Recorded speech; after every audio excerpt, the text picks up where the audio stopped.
Olá, galerinha do terceiro ano. Hoje a professora Jéssica está aqui com mais uma videoaula e hoje nós vamos tratar da matéria de História e se você quiser acompanhar, será uma aula explicativa sobre a atividade da apostila 2 a partir da página 123.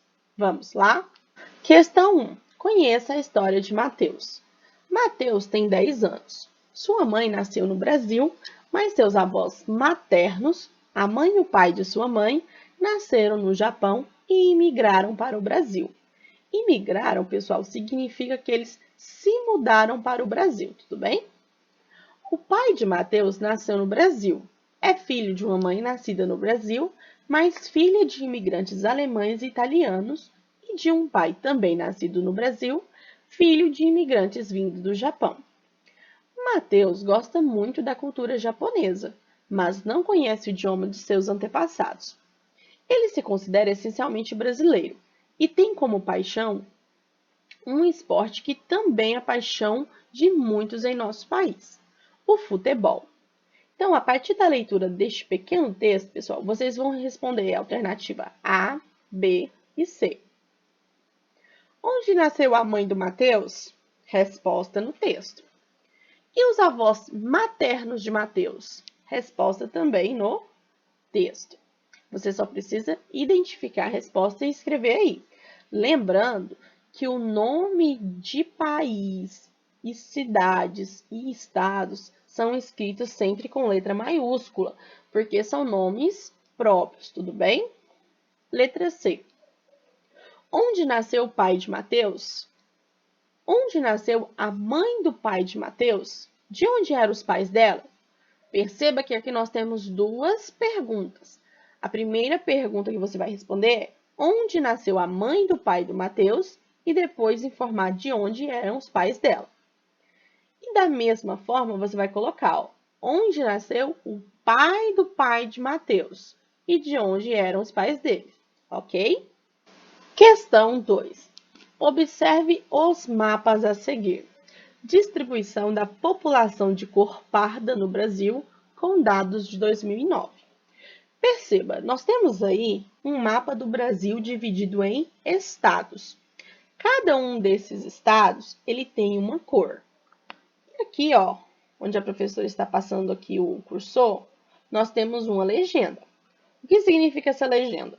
Quanto mais escura a cor, olha só, o preto no caso, mais pessoas pardas temos. Quanto mais claro for, menos pessoas da cor parda nós temos. O segundo mapa é este bem daí, que vocês estão vendo na tela. Distribuição da população de cor preta no Brasil, com dados também de 2009. Só que agora, pessoal, perceba que é população de cor preta. No primeiro mapa, de cor parda, no segundo, de cor preta. Então, a mesma legenda. Quanto mais escuro for, mais pessoas da cor preta. Quanto mais claro, menos pessoas da cor preta. Então, olha só aqui as questões. De acordo com o primeiro mapa, então você vai voltar aqui, Quais são os estados do Brasil que concentram maior população que se identifica como parda? Então, observa aqui, pessoal. Nós temos aqui, alguns estados que estão, com a cor mais escura, o preto, que significa que tem mais pessoas da cor parda. Quais são esses estados? Você vai escrever aqui, na letra A. Então, quais são os estados? Tudo bem? Letra B.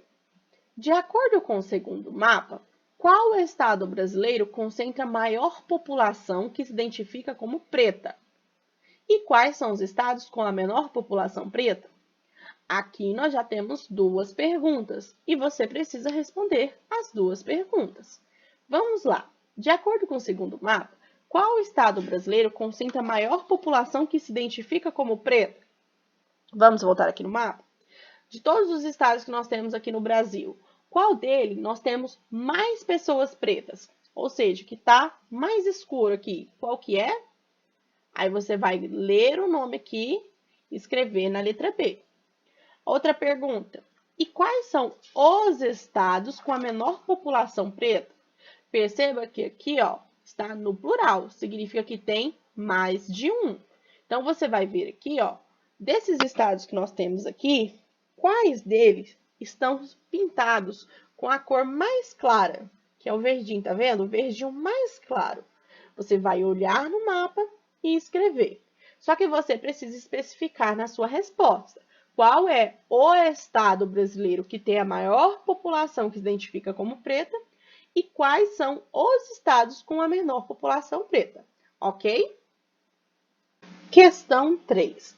Em sua opinião, a história do Brasil pode explicar a diversidade da população do país? Por quê? Novamente, nós temos aí duas questões. Primeiro, você vai dizer: a história do país pode explicar a diversidade da população do país? Sim ou não? E depois você vai explicar o porquê. E você vai ter que lembrar que nós estudamos que lá no começo da colonização do nosso território, 3 principais povos eles deram origem à miscigenação do país. Lembra? Os europeus, os africanos e os indígenas. Então, você acha que o fato de conhecer essa história, ela ajuda a explicar por que o Brasil é tão diverso, tem uma população tão diferente? E aí você vai colocar a sua resposta aí, tá bom? Questão 4. Albert Eekhout, artista holandês, pintou as representações de uma mulher mameluca e um homem mulato em 1640, obras já vistas nesse material. Se você quiser rever essas obras, basta abrir na página 115. Por que motivo o artista deve ter ficado impressionado com as diferentes características das pessoas que encontrou no Brasil? Olha só, aí na questão está deixando claro que o artista é holandês, ou seja, ele nasceu na Holanda. E a Holanda é um país da Europa, ou seja, ele era um europeu. Então, lembra que nós estudamos lá que os europeus, eles eram povos o quê? Brancos, né? Muitas vezes nós falamos os brancos chegaram no Brasil. Então, os europeus eram brancos. A cor, a tonalidade da pele deles era branca. E quando o Albert Eekhout chegou aqui no nosso território, ele se deparou com a miscigenação, a mistura de raças. Então, não tinha só a tonalidade branca que ele já estava acostumado a ver. Tinham pessoas de todas as raças, de todas as cores. Então, pensa, ele deve ter ficado impressionado por quê? Porque quando ele chegou aqui, ele não estava acostumado com essa miscigenação, com essas cores, com essas raças. Ele só viu o quê? Pessoas brancas. Então, quando chegou no Brasil, ele se deparou com toda essa miscigenação e ele ficou impressionado.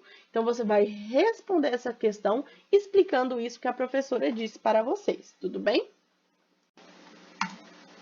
Questão número 5.